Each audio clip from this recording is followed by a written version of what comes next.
perempuan yang turut membantu bekerja. Kelak Syekh Abdul Qadir Al-Jailani merupakan seorang imam, ahli dalam masalah-masalah keagamaan, tauhid dan fikih, dan pemimpin dari mazhab Syafi'i dan Hambali dalam Islam. Beliau adalah seorang yang sangat bijaksana dan berpengetahuan luas. Doanya segera dikabulkan, baik ketika berdoa untuk kebaikan dan berdoa untuk hukuman. Dia adalah seorang yang banyak melakukan karomah. Manusia sempurna, yang selalu sadar serta ingat kepada Allah Azza wa Jalla. Muraqabah, berfikir, menerima dan memberi pelajaran. Dia mempunyai hati yang lembut, sifat yang mulia dan wajah yang selalu tersenyum. Dia orang yang peka dan memiliki sikap yang sangat baik. Berakhlak dalam tabiat serta dermawan dalam memberi materi dan nasihat serta pengetahuan. Dia mencintai orang-orang, tetapi secara khususnya terhadap orang-orang yang beriman dan mengabdikan diri, serta beribadah kepada Zat yang Maha Esa, menolong kepada siapa yang beriman. Dia tampan, selalu berpakaian rapi, pembicaraannya tidak berlebihan dan sia-sia. Apabila berbicara, meskipun dia berbicara dengan cepat, tetapi setiap kata dan suku katanya yang keluar terdengar jelas. Beliau berbicara dengan penuh keindahan, dan dia berbicara kebenaran. Berbicara tentang kebenaran tanpa ragu-ragu. Karena dia tidak peduli, apakah dia akan dipuji, dikritik atau dicaci. Ketika Khalifah Al-Muqtafi mengangkat Yahya bin Said sebagai Qadi, Ketua Hakim, Syekh Abdul Qadir Al-Jailani memberitahukannya di hadapan orang ramai, dengan mengatakan, Anda telah mengangkat seorang tiran, orang yang zalim, yang paling buruk sebagai hakim atas orang-orang yang beriman. Biarlah kita lihat, bagaimana Anda akan menjawab untuk diri Anda sendiri kelak. Ketika Anda dihadapkan kepada Hakim yang Maha Agung, Allah Azza wa Jalla, Tuhan semesta alam. Mendengar hal ini, Khalifah tergoncang dan meneteskan air mata, lalu ia segera memecat sang hakim. Penduduk kota Baghdad mengalami kemajuan dalam hal akhlak dan rohani dan tingkah laku. Melalui pengaruhnya, kebanyakan warga kota bertaubat dan menyatakan penyesalan, mengikuti akhlak yang baik dan perintah-perintah Islam. Syekh Abdul Qadir Al-Jailani dicintai dan dihormati oleh setiap orang, dan pengaruhnya tersebar kemana-mana. Orang-orang berbudi mencintainya, sedangkan para tiran, orang yang zalim, dan orang jahat takut kepadanya. Banyak orang termasuk para raja, menteri dan orang-orang bijak datang kepadanya, untuk menanyakan persoalan-persoalan, dan mencari penyelesaiannya. Bahkan banyak orang Yahudi dan Nasrani, menerima Islam melaluinya. Dalam pengajaran dan pelayanannya kepada umat manusia, dia menggunakan sifat-sifat yang diwarisi oleh Yang Maha Tinggi. Syekh Abdul Qadir Al-Jailani berkata, seorang syekh spiritual bukan seorang guru yang sebenarnya, kecuali kalau dirinya memiliki 12 sifat. Dua di antara sifat-sifat tersebut adalah sifat-sifat Allah yang Maha Tinggi, yaitu menyembunyikan kesalahan manusia dan ciptaan yang lain. Tidak hanya dari orang-orang lain tetapi bahkan dari diri mereka sendiri. Dan memiliki rasa kasih dan kemauan memaafkan untuk dosa yang terburuk sekalipun. Dua sifat diwarisi oleh Nabi Muhammad, yaitu cinta dan lemah lembut. Sayyidina Abu Bakar As-Siddiq yang pertama dari keempat khalifah, seorang syekh sejati, mewarisi kebenaran, kejujuran, dan keikhlasan hati, juga ketaatan dan kedermawanan. Dari Sayyidina Umar bin Khattab, yaitu keadilan dan menekankan kebenaran serta mencegah kesalahan. Dari Sayyidina Utsman bin Affan, yaitu kerendahan hati dan bangun serta berdoa ketika manusia lainnya dalam keadaan tertidur. Dan dari Sayyidina Ali bin Abi Thalib, yaitu pengetahuan dan keteguhan hati serta keberanian. Syekh Abdul Qadir Al-Jailani sangat sayang kepada puluhan ribu pengikutnya, sebagaimana seorang ayah sayang kepada anaknya. Dia mengetahui nama dan memperhatikan masalah-masalah duniawi, juga keadaan spiritual mereka. Dia membantu dan menyelamatkan mereka dari bencana kemalangan, bahkan jika mereka berada di tempat jauh sekalipun. Dia adalah seorang ayah bersama anak-anaknya, dan memperlakukan mereka dengan penuh kelembutan dan keharuan. Kepada orang yang lebih tua darinya, dia seolah-olah menjadi lebih tua daripada mereka, dan memperlakukan mereka dengan hormat. Dia menjalin persahabatan dengan kalangan orang miskin dan lemah. serta tidak pernah mencari teman di antara orang-orang terkenal dan berkuasa. Orang-orang seperti itu memperlakukannya seolah-olah raja dari segala raja.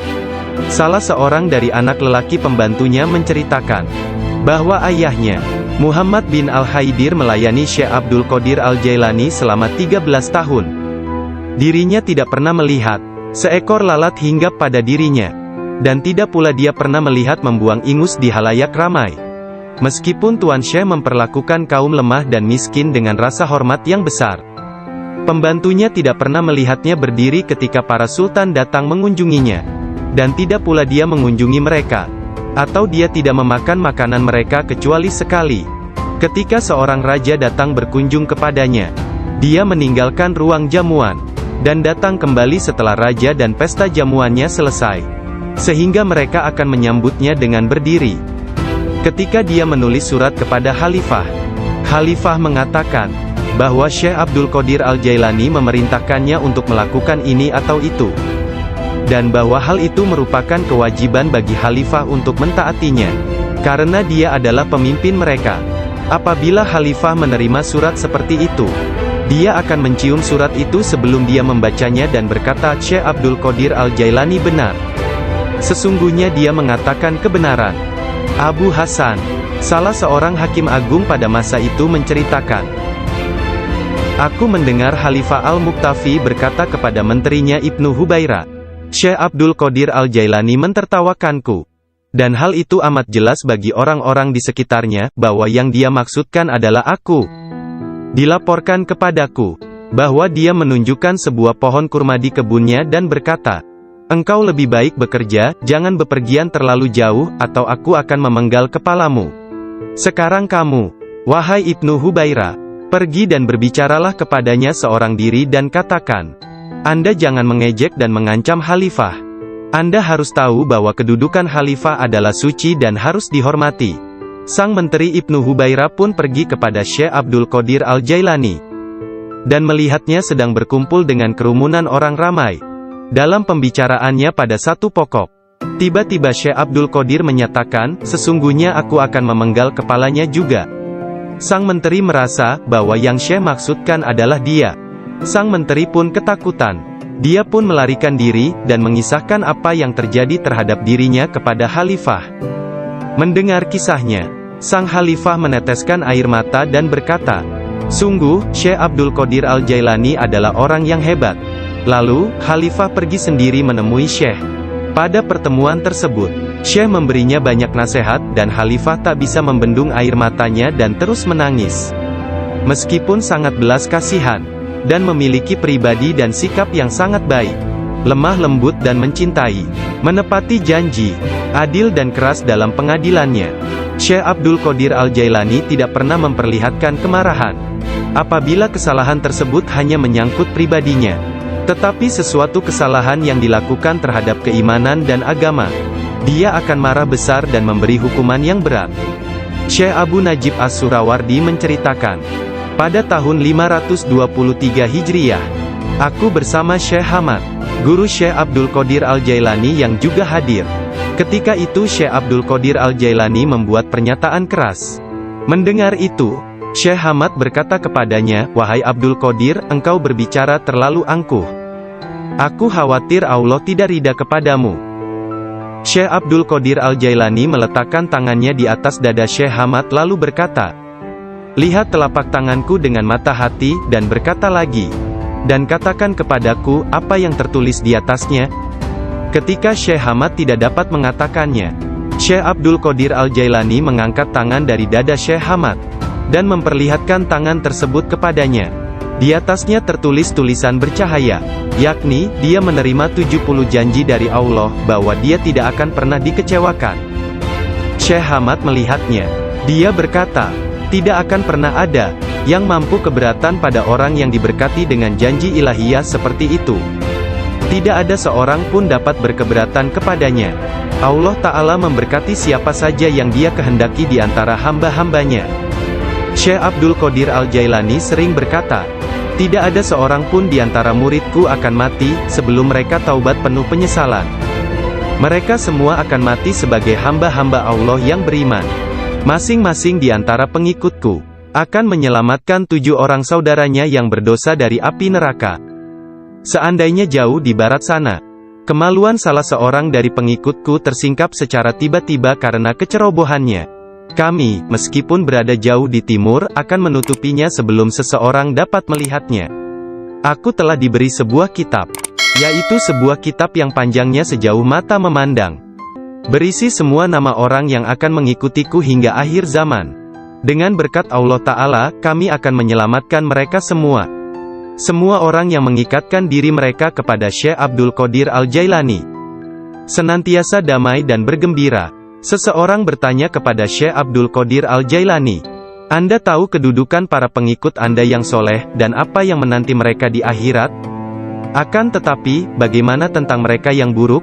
Beliau menjawab, "Orang-orang yang soleh sayang kepadaku dan aku menyayanginya, demi menyelamatkan mereka yang buruk."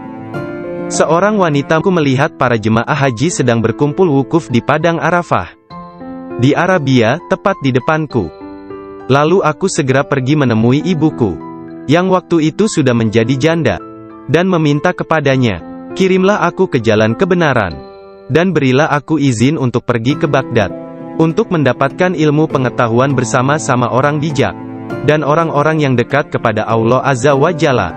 Ibu bertanya kepadaku, "Apa alasan permintaanmu yang tiba-tiba tersebut?" Aku mengatakan kepadanya apa yang telah terjadi pada diriku.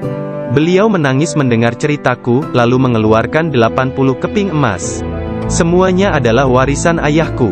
Dia menyisihkan 40 untuk saudaraku yang laki-laki. 40 keping lainnya dijahit di bagian ketiak mantelku. Kemudian dia mengizinkan untuk meninggalkan dirinya. Sebelum membiarkan aku pergi, beliau menasehatiku bahwa aku harus berkata benar dan menjadi orang yang jujur apapun yang terjadi. Ibu melepas kepergianku dengan kata-kata, "Mudah-mudahan Allah melindungi dan membimbingmu wahai anakku. Aku memisahkan diriku sendiri dari orang yang paling mencintaiku karena Allah. Aku tahu bahwa aku tidak akan dapat melihatmu sampai hari pengadilan terakhir tiba." Aku bergabung dengan sebuah kafilah yang pergi ke Baghdad. Ketika kami telah meninggalkan kota Hamadan, sekelompok perampok jalanan, 60 penunggang kuda yang gagah menyerang kami. Mereka mengambil segala sesuatu yang dibawa kafilah tersebut. Salah seorang di antara mereka datang kepadaku dan bertanya, "Hai anak muda, harta apa yang engkau miliki?"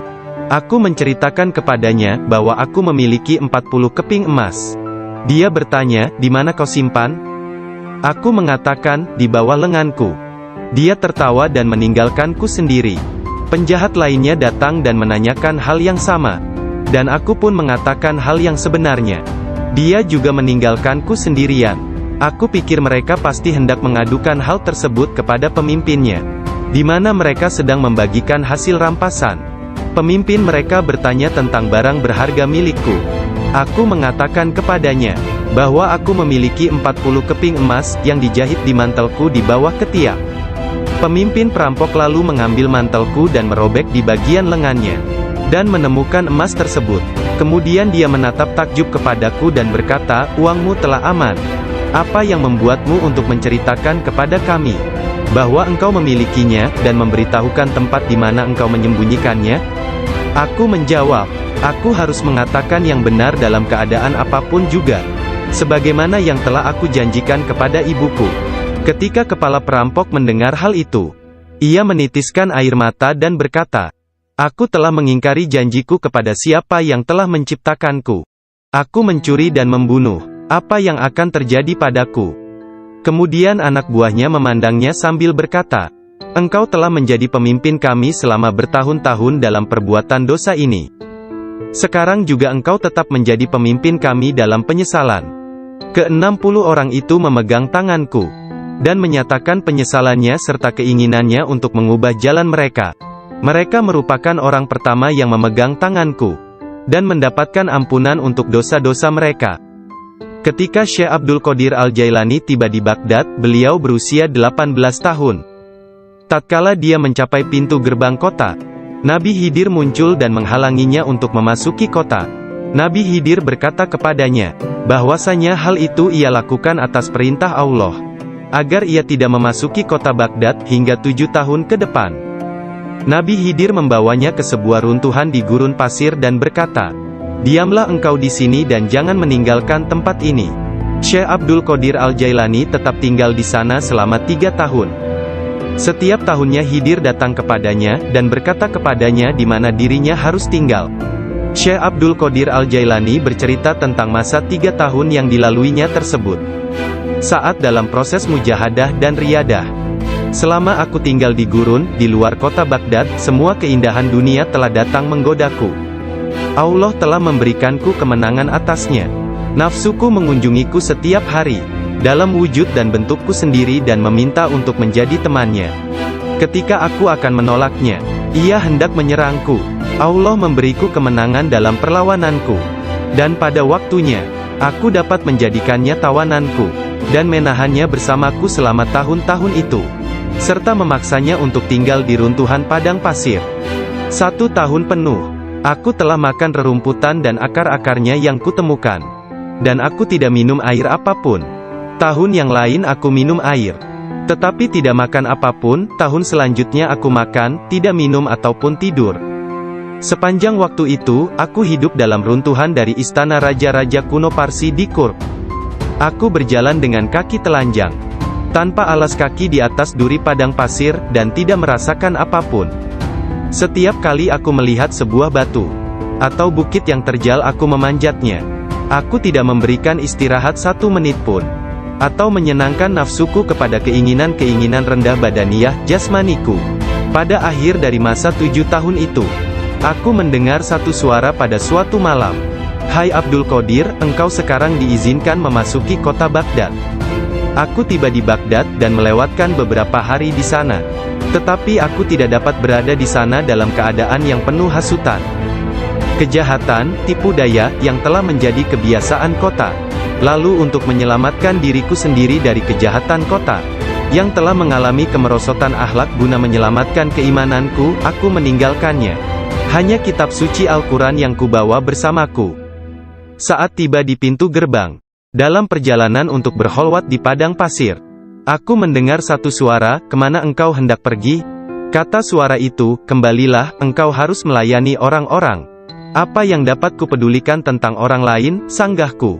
"Aku ingin menyelamatkan keimananku. Kembalilah dan jangan pernah merasa bimbang terhadap keimananmu." Suara itu melanjutkan, "Tidak ada sesuatu pun yang akan membahayakanmu." Aku sungguh tidak dapat melihat orang yang berkata tersebut. Kemudian sesuatu terjadi padaku. Aku terputus dari keadaan lahiriah, lalu tenggelam dalam keadaan tafakur. Sampai hari berikutnya, aku memusatkan pikiran pada sebuah harapan dan berdoa kepada Allah, agar Dia membukakan selubung untukku, sehingga aku tahu apa yang harus aku lakukan. Hari berikutnya, ketika tengah berkeliling di sebuah permukiman bernama Muzafariyah, seorang lelaki yang sebelumnya tidak pernah kulihat, membuka pintu rumahnya dan mempersilakanku untuk masuk. "Mari Abdul Qadir." Ketika aku sampai di pintunya, dia berkata, "Katakan kepadaku, apa yang engkau harapkan dari Allah? Doa apa yang telah engkau panjatkan kemarin?" Saat itu aku ketakutan, namun diliputi penuh ketakjuban. Aku tidak dapat menemukan kata-kata untuk menjawabnya. Lelaki itu memandang ke wajahku, dan menghempaskan pintu dengan kasar, hingga membuat debu yang berkumpul di sekelilingku terbang menutupi seluruh tubuhku. Aku berjalan pergi sambil mempertanyakan apa yang telah kuminta dari Allah sehari sebelumnya. Kemudian ingatlah aku segera balik arah untuk kembali, dan mengatakan kepada lelaki tersebut. Tetapi aku tidak dapat menemukannya, baik rumah ataupun dirinya. Aku sangat bimbang, ketika menyadari bahwa dia adalah seorang yang dekat kepada Allah Ta'ala. Sungguh, akhirnya aku mengetahui, beliau adalah Syekh Hamad Ad-Dabas yang telah menjadi guruku. Pada suatu malam yang dingin dan hujan gerimis, satu tangan yang tidak terlihat jelas membawa Syekh Abdul Qadir Al-Jailani ke tempat bermalam para sufi atau zawiyah, milik Syekh Abdul Hamad bin Muslim Ad-Dabas. Syekh yang mengetahui berkat ilham ilahiyah tentang kedatangan Syekh Abdul Qadir Al-Jailani, menutup pintu-pintu tempat menginap sufiyah dan memadamkan lampu. Ketika beliau duduk di ambang pintu yang terkunci, Beliau tertidur dan mimpi basah di malam hari.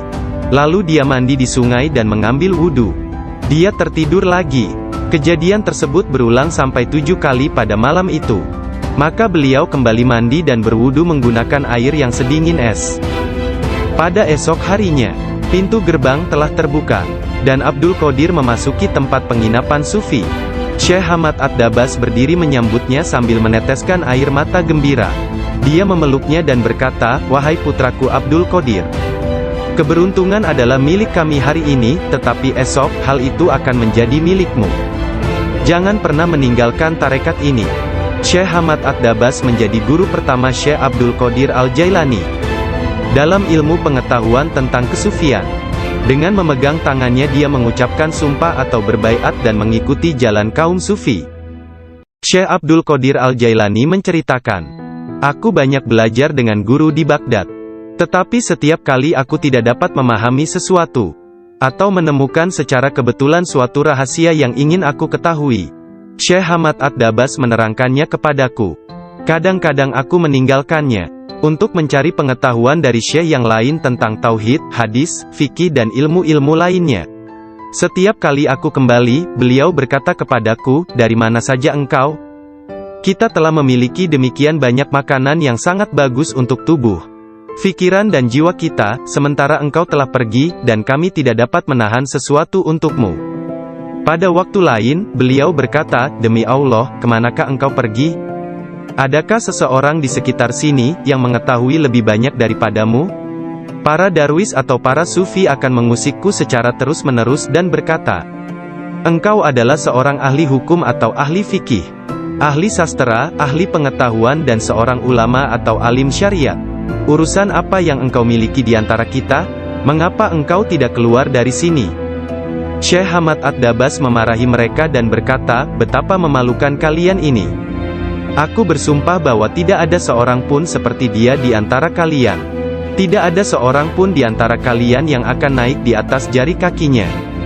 Jika kalian berpikir aku kasar terhadapnya dan engkau meniruku, aku melakukannya untuk membawanya kepada kesempurnaan dan mengujinya. Aku melihat dia dalam dunia spiritual yang keras seperti batu, besar seperti gunung." Syekh Abdul Qadir Al-Jailani merupakan contoh tauladan terbesar dari kenyataan bahwa dalam Islam, mencari ilmu pengetahuan adalah kewajiban suci untuk semua orang, laki-laki dan perempuan dari ayunan hingga liang kubur. Dia menjadi orang bijak terbesar di zamannya. Dia menghafal Al-Quran Al-Karim dan mempelajari penafsirannya dari Ali Abul Wafa Al-Kail, Abu Hatab Mahfuz, dan Abul Hasan Muhammad Al-Qadi. Menurut beberapa sumber, Abdul Qadir Al-Jailani belajar dengan Qadi Abu Said Al-Mubarak bin Muharrami, ulama terbesar pada zamannya di Baghdad. Meskipun telah mempelajari ilmu-ilmu pengetahuan tentang jalan mistik dari Syekh Hamad Ad-Dabas, dan memasuki jalan tasawuf melalui tangannya, namun Syekh Abdul Qadir Al-Jailani telah diberi hirkah, jubah kesufian, sebagai simbol dari jubah Rasulullah oleh Qadi Abu Said. Garis silsilah ijazah spiritual dari Qadi Abu Said Al-Mubarak bin Ali Al-Muharrami, melalui Syekh Abu Hasan Ali bin Muhammad Al-Qurashi, dari Abul Faraj At-Tursusi dari At-Tamimi, dari Syekh Abu Bakar As-Shibli dari Abul Qasim Al-Junaid, dari Sari As-Sakati dari Ma'ruf Al-Karhi, dari Dawud At-Tayyah dari Habib Al-Jami, dari Hasan Al-Basri dari Imam Ali bin Abi Talib.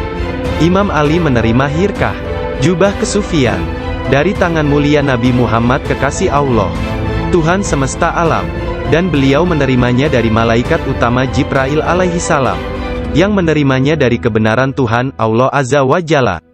Seseorang bertanya kepada Syekh Abdul Qadir Al-Jailani, apakah yang dia terima dari Allah Ta'ala? Beliau menjawab, tingkah laku dan pengetahuan yang baik. Qadi Abu Said Al-Muharrami berkata, "Sesungguhnya Abdul Qadir Al-Jailani menerima hirkah dari tanganku, tetapi aku juga menerima hirkah dari tangannya." Qadi Abu Said Al-Muharrami mengajar di sebuah madrasah miliknya sendiri, di Babul Az di Baghdad. Kemudian dia memberikan madrasah tersebut kepada Syekh Abdul Qadir Al-Jailani, yang mulai mengajar di sana. Syekh Abdul Qadir Al-Jailani telah berusia 50 tahun lebih pada waktu itu. Kata-kata dan ucapannya mempesona dan menakjubkan, sehingga menggugah hati orang-orang yang mendengarnya.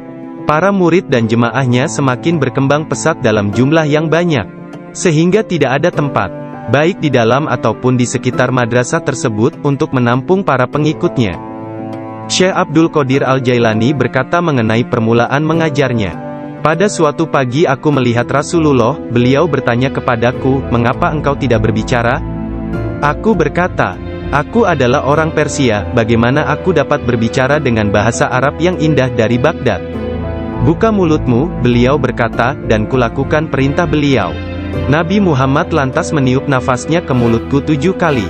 Lalu berkata, "Pergilah, tunjukilah umat manusia, dan ajaklah mereka kepada jalan Tuhanmu, dengan bijak dan kata-kata indah."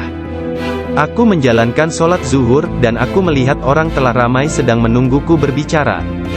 Ketika melihat mereka, aku menjadi gembira, namun lidahku seakan-akan terkunci. Kemudian aku melihat Imam Ali bin Abi Thalib yang diberkati. Dia mendatangiku dan memintaku untuk membuka mulut. Kemudian meniupkan nafasnya sendiri ke dalam mulutku sebanyak 6 kali. Aku bertanya, "Mengapa Anda tidak melakukannya sebanyak 7 kali, seperti yang dilakukan Rasulullah?" Sayyidina Ali berkata, "Karena rasa hormatku kepada Rasulullah." Kemudian Sayyidina Ali pun menghilang.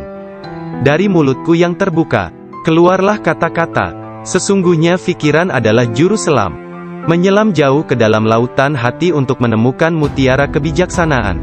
Ketika dia membawanya ke pantai kemakhlukannya, dia tumpah dalam bentuk kata-kata dari bibirnya.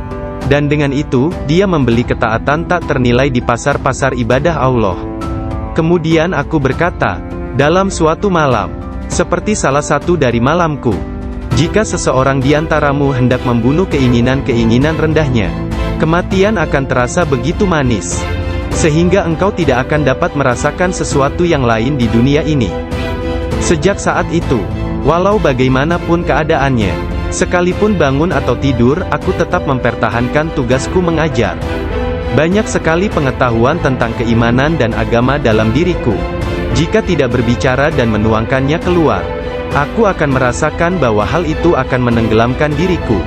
Ketika pertama kali mengajar, aku hanya mempunyai 2 atau 3 orang murid saja.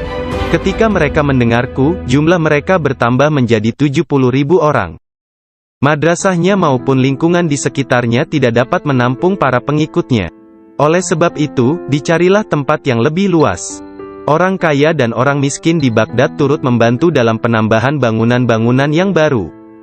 Mereka yang kaya membantu dengan dana, sedangkan yang miskin membantu dengan tenaga mereka, termasuklah kaum perempuan, yang turut membantu bekerja.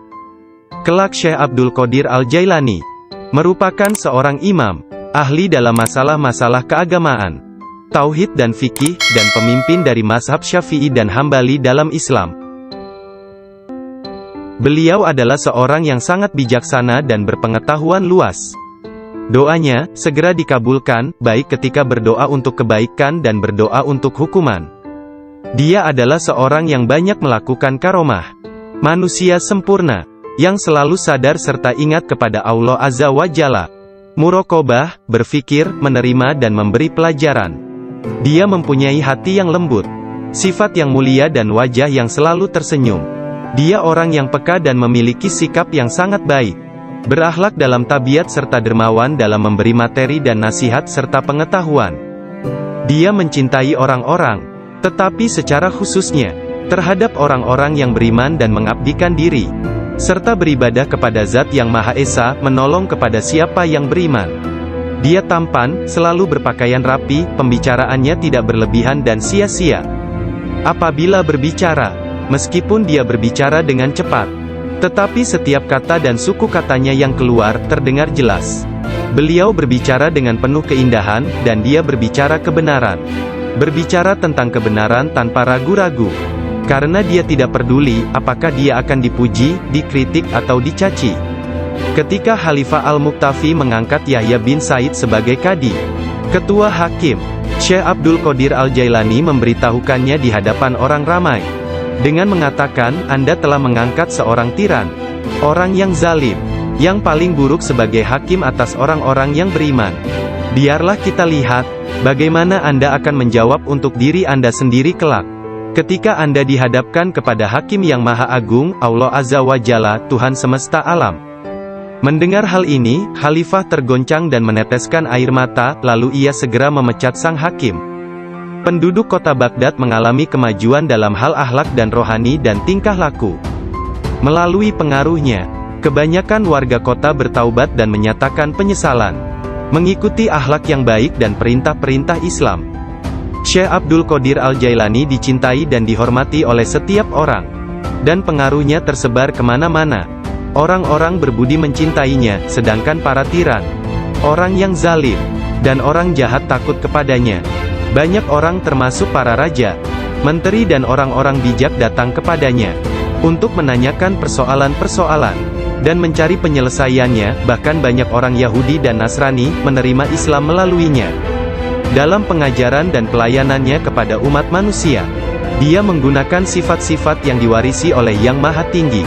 Syekh Abdul Qadir Al-Jailani berkata, seorang syekh spiritual bukan seorang guru yang sebenarnya, kecuali kalau dirinya memiliki 12 sifat. Dua di antara sifat-sifat tersebut adalah sifat-sifat Allah yang Maha Tinggi, yaitu menyembunyikan kesalahan manusia dan ciptaan yang lain. Tidak hanya dari orang-orang lain tetapi bahkan dari diri mereka sendiri. Dan memiliki rasa kasih dan kemauan memaafkan untuk dosa yang terburuk sekalipun. Dua sifat diwarisi oleh Nabi Muhammad, yaitu cinta dan lemah lembut. Sayyidina Abu Bakar As-Siddiq yang pertama dari keempat khalifah, seorang syekh sejati, mewarisi kebenaran, kejujuran, dan keikhlasan hati, juga ketaatan dan kedermawanan. Bersatu dengannya. Sebelum meninggal dunia, Syekh Abdul Qadir Al-Jailani melihat sekeliling dan berkata kepada orang-orang yang hadir, telah datang di hadapanku selain kalian. Makhluk lain yang kalian tidak melihatnya telah datang kepadaku. Persiapkan ruangan dan berlaku sopan santunlah kepada mereka, yakni menghormati kehadiran para malaikat yang tidak dapat dilihat. Aku adalah biji tanpa kulit. Kalian melihatku bersama kalian. Sementara aku dengan seseorang yang lain, sebaiknya kalian meninggalkanku sekarang. Kemudian dia berkata, wahai malaikat pencabut nyawa, aku tidak takut kepadamu, tidak juga kepada sesuatu pun yang lain, kecuali hanya kepada Allah, yang telah menemaniku dan bermurah hati kepadaku. Pada saat terakhir, dia mengangkat tangan dan berkata, tiada Tuhan selain Allah dan Muhammad adalah Rasul-Nya. Kemuliaan hanya bagi Allah yang Maha Agung, yang hidup abadi. Kemuliaan hanya milik-Nya, yang Maha Kuasa, yang menguasai hamba-hambanya dengan kematian. Kemudian dia mengeluarkan seruan yang keras dan berkata, Allah, Allah, Allah. Dan ruhnya yang mulia serta diberkati meninggalkan jasadnya. Maka wafatlah kekasih Allah menghadap keharibaan. Nama lengkap Syekh Abdul Qadir Al-Jailani berikut nasab dari pihak ayah. Adalah Abu Muhammad Abdul Qadir bin Abu Sahih Musa bin Janka Dausat, Janki Doasti, bin Abdullah, bin Yahya Az-Zahid bin Muhammad bin Dawud, bin Musa bin Abdullah bin Musa Al-Juni bin Abdullah bin Al-Mahdi, bin Hasan Al-Musana bin Hasan bin Ali bin Abi Talib dan Fatimah Az-Zahra. Silsilah nasab Syekh Abdul Qadir Al-Jailani bersambung kepada Nabi Muhammad Rasulullah, dari puteri beliau yang bernama Sayyidah Fatimah Az-Zahra, istri Sayyidina Ali bin Abi Talib. Adapun silsilah dari ibunya adalah Abdul Qadir bin Fatimah binti Abdullah, bin Abu Jamaluddin bin Tahir bin Abdullah bin Kamaluddin Isa, bin Muhammad Al-Jawad bin Ali Ar-Rida bin Musa Al-Kazim, bin Jafar As-Sadiq bin Muhammad Al-Bakir bin Ali Zainul Abidin, bin Husain bin Ali bin Abi Talib. Sepanjang masa bayinya, Syekh Abdul Qadir Jailani tidak pernah makan selama bulan puasa. Suatu ketika pada awal Ramadan, cuaca mendung dan orang-orang tidak dapat melihat bulan baru. Tidak tahu apakah bulan Ramadan sesungguhnya telah masuk atau belum. Mereka datang kepada Ummul Khair Fatimah, ibunda Syekh Abdul Qadir, dan menanyakan apakah si anak sudah makan hari itu. Karena dia belum makan, mereka menetapkan bahwa puasa telah dimulai. Abdul Qadir Al-Jailani menceritakan, ketika kecil, setiap hari aku selalu didatangi seorang malaikat dalam bentuk pemuda tampan. Dia berjalan bersamaku dari rumah ke madrasah, dan membuat anak-anak lain di dalam kelas memberiku tempat di barisan pertama. Dia tinggal bersamaku sepanjang hari dan kemudian membawaku pulang ke rumah. Dalam sehari, aku belajar lebih banyak daripada murid lain yang belajar dalam 1 minggu. Awalnya aku tidak tahu siapa dia. Suatu hari, aku bertanya kepadanya, dan dia berkata, "Aku salah satu malaikat Allah. Dia mengirim dan memerintahku untuk bersamamu selama engkau belajar." Beliau kembali menceritakan mengenai masa kanak-kanaknya. Dia berkata, "Setiap kali ingin pergi bermain dengan anak-anak lain, aku mendengar satu suara berkata, 'Datanglah kepadaku sebagai gantinya, wahai orang yang diberkati. Datanglah kepadaku.' Dalam keadaan ketakutan, aku pergi dan mencari ketenangan di balik lengan ibuku. Sekarang, bahkan dalam ketaatan penuh dan halwat yang panjang, aku tidak dapat mendengar dengan jelas suara tersebut." Ketika Abdul Qadir Al-Jailani ditanya oleh seseorang, apa kuncinya yang membawa dirinya pada tingkatan spiritual yang tinggi, beliau berkata, "Kejujuran yang telah aku janjikan kepada ibuku." Abdul Qadir Al-Jailani menceritakannya sebagai berikut. Suatu hari, malam Aidul Adha, aku pergi ke ladang kami untuk membantu menggarap tanah. Semasa aku berjalan di belakang lembu jantan, dia memalingkan kepalanya dan memandangku seraya berkata, "Engkau tidak diciptakan untuk pekerjaan ini."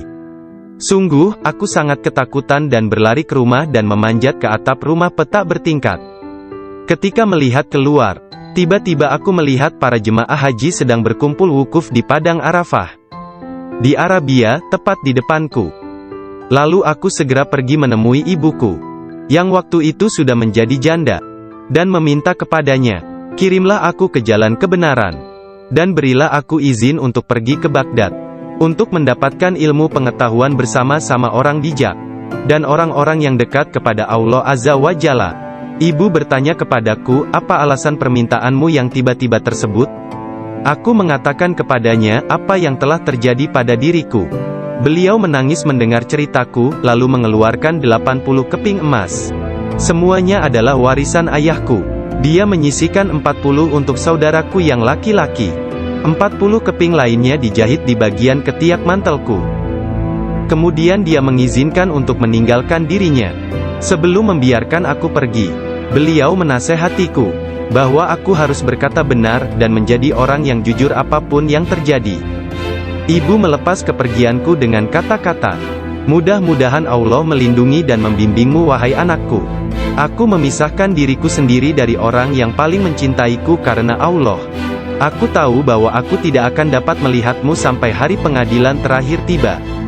Aku bergabung dengan sebuah kafilah yang pergi ke Baghdad. Ketika kami telah meninggalkan kota Hamadan, sekelompok perampok jalanan, 60 penunggang kuda yang gagah menyerang kami. Mereka mengambil segala sesuatu yang dibawa kafilah tersebut. Salah seorang di antara mereka datang kepadaku dan bertanya, "Hai anak muda, harta apa yang engkau miliki?" Aku menceritakan kepadanya bahwa aku memiliki 40 keping emas. Dia bertanya, "Di mana kau simpan?" Aku mengatakan, "Di bawah lenganku." Dia tertawa dan meninggalkanku sendiri. Penjahat lainnya datang dan menanyakan hal yang sama, dan aku pun mengatakan hal yang sebenarnya. Dia juga meninggalkanku sendirian. Aku pikir mereka pasti hendak mengadukan hal tersebut kepada pemimpinnya, di mana mereka sedang membagikan hasil rampasan. Pemimpin mereka bertanya tentang barang berharga milikku. Aku mengatakan kepadanya bahwa aku memiliki 40 keping emas yang dijahit di mantelku di bawah ketiak. Pemimpin perampok lalu mengambil mantelku dan merobek di bagian lengannya, dan menemukan emas tersebut. Kemudian dia menatap takjub kepadaku dan berkata, "Uangmu telah aman. Apa yang membuatmu untuk menceritakan kepada kami bahwa engkau memilikinya, dan memberitahukan tempat di mana engkau menyembunyikannya?" Aku menjawab, "Aku harus mengatakan yang benar dalam keadaan apapun juga, sebagaimana yang telah aku janjikan kepada ibuku." Ketika kepala perampok mendengar hal itu, ia menitiskan air mata dan berkata, "Aku telah mengingkari janjiku kepada siapa yang telah menciptakanku. Aku mencuri dan membunuh. Apa yang akan terjadi padaku?" Kemudian anak buahnya memandangnya sambil berkata, "Engkau telah menjadi pemimpin kami selama bertahun-tahun dalam perbuatan dosa ini. Sekarang juga engkau tetap menjadi pemimpin kami dalam penyesalan." Ke-60 orang itu memegang tanganku dan menyatakan penyesalannya serta keinginannya untuk mengubah jalan mereka. Mereka merupakan orang pertama yang memegang tanganku dan mendapatkan ampunan untuk dosa-dosa mereka. Ketika Syekh Abdul Qadir Al-Jailani tiba di Baghdad, beliau berusia 18 tahun. Tatkala dia mencapai pintu gerbang kota, Nabi Khidir muncul dan menghalanginya untuk memasuki kota. Nabi Khidir berkata kepadanya, bahwasanya hal itu ia lakukan atas perintah Allah, agar ia tidak memasuki kota Baghdad hingga 7 tahun ke depan. Nabi Khidir membawanya ke sebuah runtuhan di gurun pasir dan berkata, "Diamlah engkau di sini dan jangan meninggalkan tempat ini." Syekh Abdul Qadir Al-Jailani tetap tinggal di sana selama 3 tahun. Setiap tahunnya Khidir datang kepadanya, dan berkata kepadanya di mana dirinya harus tinggal. Syekh Abdul Qadir Al-Jailani bercerita tentang masa 3 tahun yang dilaluinya tersebut. Saat dalam proses mujahadah dan riyadah. Selama aku tinggal di gurun, di luar kota Baghdad, semua keindahan dunia telah datang menggodaku. Allah telah memberikanku kemenangan atasnya. Nafsuku mengunjungiku setiap hari, dalam wujud dan bentukku sendiri dan meminta untuk menjadi temannya. Ketika aku akan menolaknya, ia hendak menyerangku. Allah memberiku kemenangan dalam perlawananku. Dan pada waktunya, aku dapat menjadikannya tawananku, dan menahannya bersamaku selama tahun-tahun itu, serta memaksanya untuk tinggal di runtuhan padang pasir. 1 tahun penuh, aku telah makan rerumputan dan akar-akarnya yang kutemukan. Dan aku tidak minum air apapun. Tahun yang lain aku minum air, tetapi tidak makan apapun. Tahun selanjutnya aku makan, tidak minum ataupun tidur. Sepanjang waktu itu, aku hidup dalam runtuhan dari istana raja-raja kuno Parsi di Kurb. Aku berjalan dengan kaki telanjang, tanpa alas kaki di atas duri padang pasir, dan tidak merasakan apapun. Setiap kali aku melihat sebuah batu atau bukit yang terjal, aku memanjatnya. Aku tidak memberikan istirahat 1 menit pun, atau menyenangkan nafsuku kepada keinginan-keinginan rendah badaniyah, jasmaniku. Pada akhir dari masa 7 tahun itu, aku mendengar satu suara pada suatu malam. "Hai Abdul Qadir, engkau sekarang diizinkan memasuki kota Baghdad." Aku tiba di Baghdad dan melewatkan beberapa hari di sana. Tetapi aku tidak dapat berada di sana dalam keadaan yang penuh hasutan, kejahatan, tipu daya, yang telah menjadi kebiasaan kota. Lalu untuk menyelamatkan diriku sendiri dari kejahatan kota, yang telah mengalami kemerosotan akhlak, guna menyelamatkan keimananku, aku meninggalkannya. Hanya kitab suci Al-Quran yang kubawa bersamaku. Saat tiba di pintu gerbang, dalam perjalanan untuk berkholwat di padang pasir, aku mendengar satu suara, "Kemana engkau hendak pergi?" Kata suara itu, "Kembalilah, engkau harus melayani orang-orang." "Apa yang dapat kupedulikan tentang orang lain?" sanggahku. "Aku ingin menyelamatkan keimananku." "Kembalilah dan jangan pernah merasa bimbang terhadap keimananmu." Suara itu melanjutkan, "Tidak ada sesuatu pun yang akan membahayakanmu." Aku sungguh tidak dapat melihat orang yang berkata tersebut. Kemudian sesuatu terjadi padaku. Aku terputus dari keadaan lahiriah, lalu tenggelam dalam keadaan tafakur. Sampai hari berikutnya, aku memusatkan pikiran pada sebuah harapan dan berdoa kepada Allah, agar Dia membukakan selubung untukku, sehingga aku tahu apa yang harus aku lakukan. Hari berikutnya, ketika tengah berkeliling di sebuah permukiman bernama Muzaffariyah, seorang lelaki yang sebelumnya tidak pernah kulihat, membuka pintu rumahnya dan mempersilakanku untuk masuk. "Mari Abdul Qadir." Ketika aku sampai di pintunya, dia berkata, "Katakan kepadaku, apa yang engkau harapkan dari Allah? Doa apa yang telah engkau panjatkan kemarin?" Saat itu aku ketakutan, namun diliputi penuh ketakjuban. Aku tidak dapat menemukan kata-kata untuk menjawabnya. Lelaki itu memandang ke wajahku, dan menghempaskan pintu dengan kasar, hingga membuat debu yang berkumpul di sekelilingku terbang menutupi seluruh tubuhku. Aku berjalan pergi sambil mempertanyakan apa yang telah kuminta dari Allah sehari sebelumnya. Kemudian ingatlah aku. Aku segera balik arah untuk kembali, dan mengatakan kepada lelaki tersebut. Tetapi aku tidak dapat menemukannya, baik rumah ataupun dirinya. Aku sangat bimbang, ketika menyadari bahwa dia adalah seorang yang dekat kepada Allah Ta'ala. Sungguh, akhirnya aku mengetahui, beliau adalah Syekh Hamad Ad-Dabas yang telah menjadi guruku. Pada suatu malam yang dingin dan hujan gerimis, Satu tangan yang tidak terlihat jelas membawa Syekh Abdul Qadir Al-Jailani ke tempat bermalam para sufi atau zawiyah milik Syekh Abdul Hamad bin Muslim Ad-Dabas. Syekh yang mengetahui berkat ilham ilahiyah tentang kedatangan Syekh Abdul Qadir Al-Jailani menutup pintu-pintu tempat menginap sufiyah dan memadamkan lampu. Ketika beliau duduk di ambang pintu yang terkunci, beliau tertidur dan mimpi basah di malam hari. Lalu dia mandi di sungai dan mengambil wudhu. Dia tertidur lagi. Kejadian tersebut berulang sampai 7 kali pada malam itu. Maka beliau kembali mandi dan berwudu menggunakan air yang sedingin es.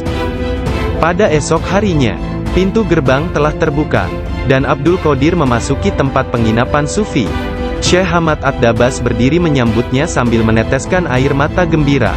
Dia memeluknya dan berkata, "Wahai putraku Abdul Qadir, keberuntungan adalah milik kami hari ini, tetapi esok, hal itu akan menjadi milikmu. Jangan pernah meninggalkan tarekat ini."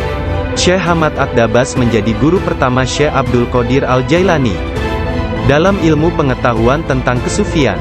Dengan memegang tangannya dia mengucapkan sumpah atau berbaiat dan mengikuti jalan kaum sufi. Syekh Abdul Qadir Al-Jailani menceritakan, "Aku banyak belajar dengan guru di Baghdad. Tetapi setiap kali aku tidak dapat memahami sesuatu, atau menemukan secara kebetulan suatu rahasia yang ingin aku ketahui, Syekh Hamad Ad-Dabas menerangkannya kepadaku. Kadang-kadang aku meninggalkannya untuk mencari pengetahuan dari syekh yang lain tentang tauhid, hadis, fikih dan ilmu-ilmu lainnya. Setiap kali aku kembali, beliau berkata kepadaku, 'Dari mana saja engkau?' Kita telah memiliki demikian banyak makanan yang sangat bagus untuk tubuh, pikiran dan jiwa kita, sementara engkau telah pergi, dan kami tidak dapat menahan sesuatu untukmu." Pada waktu lain, beliau berkata, "Demi Allah, kemanakah engkau pergi? Adakah seseorang di sekitar sini, yang mengetahui lebih banyak daripadamu?" Para darwis atau para sufi akan mengusikku secara terus-menerus dan berkata, "Engkau adalah seorang ahli hukum atau ahli fikih, ahli sastra, ahli pengetahuan dan seorang ulama atau alim syariat. Urusan apa yang engkau miliki di antara kita? Mengapa engkau tidak keluar dari sini?"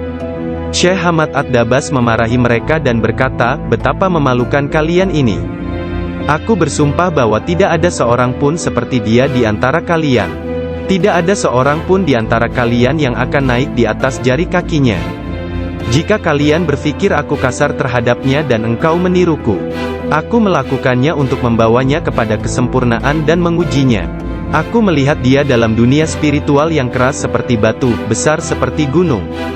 Syekh Abdul Qadir Al-Jailani merupakan contoh tauladan terbesar dari kenyataan bahwa dalam Islam, mencari ilmu pengetahuan adalah kewajiban suci untuk semua orang, laki-laki dan perempuan dari ayunan hingga liang kubur. Dia menjadi orang bijak terbesar di zamannya. Dia menghafal Al-Quran Al-Karim, dan mempelajari penafsirannya dari Ali Abul Wafa Al-Kail, Abu Hatab Mahfuz, dan Abul Hasan Muhammad Al-Qadi. Menurut beberapa sumber, Abdul Qadir Al-Jailani belajar dengan Qadi Abu Said Al-Mubarak bin Muharrami, ulama terbesar pada zamannya di Baghdad. Meskipun telah mempelajari ilmu-ilmu pengetahuan tentang jalan mistik dari Syekh Hamad Ad-Dabas, dan memasuki jalan tasawuf melalui tangannya, namun Syekh Abdul Qadir Al-Jailani telah diberi hirkah, jubah kesufian, sebagai simbol dari jubah Rasulullah oleh Qadi Abu Said. Garis silsilah ijazah spiritual dari Qadi Abu Said Al-Mubarak bin Ali Al-Muharrami, melalui Syekh Abu Hasan Ali bin Muhammad Al-Qurashi, dari Abul Faraj At-Tursusi dari At-Tamimi, dari Syekh Abu Bakar As-Shibli dari Abul Qasim Al-Junaid, dari Sari As-Sakati dari Ma'ruf Al-Karhi, dari Dawud At-Tayyah dari Habib Al-Jami, dari Hasan Al-Basri dari Imam Ali bin Abi Talib. Imam Ali menerima hirkah, jubah kesufian, dari tangan mulia Nabi Muhammad kekasih Allah, Tuhan semesta alam, dan beliau menerimanya dari malaikat utama Jibril alaihi salam, yang menerimanya dari kebenaran Tuhan, Allah Azza wa Jalla. Seseorang bertanya kepada Syekh Abdul Qadir Al-Jailani, apakah yang dia terima dari Allah Ta'ala? Beliau menjawab, tingkah laku dan pengetahuan yang baik. Qadi Abu Said Al-Muharrami berkata, sesungguhnya Abdul Qadir Al-Jailani menerima hirkah dari tanganku, tetapi aku juga menerima hirkah dari tangannya. Qadi Abu Said Al-Muharrami mengajar di sebuah madrasah miliknya sendiri, di Babul Az di Baghdad. Kemudian dia memberikan madrasah tersebut kepada Syekh Abdul Qadir Al-Jailani, yang mulai mengajar di sana. Syekh Abdul Qadir Al-Jailani telah berusia 50 tahun lebih pada waktu itu. Kata-kata dan ucapannya mempesona dan menakjubkan, sehingga menggugah hati orang-orang yang mendengarnya. Para murid dan jemaahnya semakin berkembang pesat dalam jumlah yang banyak, sehingga tidak ada tempat, baik di dalam ataupun di sekitar madrasah tersebut, untuk menampung para pengikutnya. Syekh Abdul Qadir Al-Jailani berkata mengenai permulaan mengajarnya. Pada suatu pagi aku melihat Rasulullah, beliau bertanya kepadaku, "Mengapa engkau tidak berbicara?" Aku berkata, "Aku adalah orang Persia, bagaimana aku dapat berbicara dengan bahasa Arab yang indah dari Baghdad?" "Buka mulutmu," beliau berkata, dan kulakukan perintah beliau. Nabi Muhammad lantas meniup nafasnya ke mulutku 7 kali. Lalu berkata, "Pergilah, tunjukilah umat manusia, dan ajaklah mereka kepada jalan Tuhanmu, dengan bijak dan kata-kata indah." Aku menjalankan sholat zuhur, dan aku melihat orang telah ramai sedang menungguku berbicara. Ketika melihat mereka, aku menjadi gembira, namun lidahku seakan-akan terkunci. Kemudian aku melihat Imam Ali bin Abi Thalib yang diberkati. Dia mendatangiku dan memintaku untuk membuka mulut. Kemudian meniupkan nafasnya sendiri ke dalam mulutku sebanyak 6 kali. Aku bertanya, "Mengapa Anda tidak melakukannya sebanyak 7 kali, seperti yang dilakukan Rasulullah?" Sayyidina Ali berkata, "Karena rasa hormatku kepada Rasulullah." Kemudian Sayyidina Ali pun menghilang. Dari mulutku yang terbuka, keluarlah kata-kata, "Sesungguhnya fikiran adalah juru selam, menyelam jauh ke dalam lautan hati untuk menemukan mutiara kebijaksanaan. Ketika dia membawanya ke pantai kemakhlukannya, dia tumpah dalam bentuk kata-kata dari bibirnya. Dan dengan itu, dia membeli ketaatan tak ternilai di pasar-pasar ibadah Allah." Kemudian aku berkata, "Dalam suatu malam, seperti salah satu dari malamku, jika seseorang di antaramu hendak membunuh keinginan itu, dia akan mencium surat itu sebelum dia membacanya dan berkata, 'Syekh Abdul Qadir Al-Jailani benar. Sesungguhnya dia mengatakan kebenaran.'" Abu Hasan, salah seorang hakim agung pada masa itu menceritakan, "Aku mendengar Khalifah Al-Muqtafi berkata kepada menterinya Ibnu Hubairah, 'Syekh Abdul Qadir Al-Jailani mentertawakanku.' Dan hal itu amat jelas bagi orang-orang di sekitarnya, bahwa yang dia maksudkan adalah aku. Dilaporkan kepadaku, bahwa dia menunjukkan sebuah pohon kurma di kebunnya dan berkata, 'Engkau lebih baik bekerja, jangan bepergian terlalu jauh, atau aku akan memenggal kepalamu. Sekarang kamu, wahai Ibnu Hubairah, pergi dan berbicaralah kepadanya seorang diri dan katakan, Anda jangan mengejek dan mengancam Khalifah. Anda harus tahu bahwa kedudukan Khalifah adalah suci dan harus dihormati.'" Sang menteri Ibnu Hubairah pun pergi kepada Syekh Abdul Qadir Al-Jailani, dan melihatnya sedang berkumpul dengan kerumunan orang ramai. Dalam pembicaraannya pada satu pokok, tiba-tiba Syekh Abdul Qadir menyatakan, "Sesungguhnya aku akan memenggal kepalanya juga." Sang menteri merasa bahwa yang Syekh maksudkan adalah dia. Sang menteri pun ketakutan. Dia pun melarikan diri, dan mengisahkan apa yang terjadi terhadap dirinya kepada Khalifah. Mendengar kisahnya, sang Khalifah meneteskan air mata dan berkata, "Sungguh, Syekh Abdul Qadir Al-Jailani adalah orang yang hebat."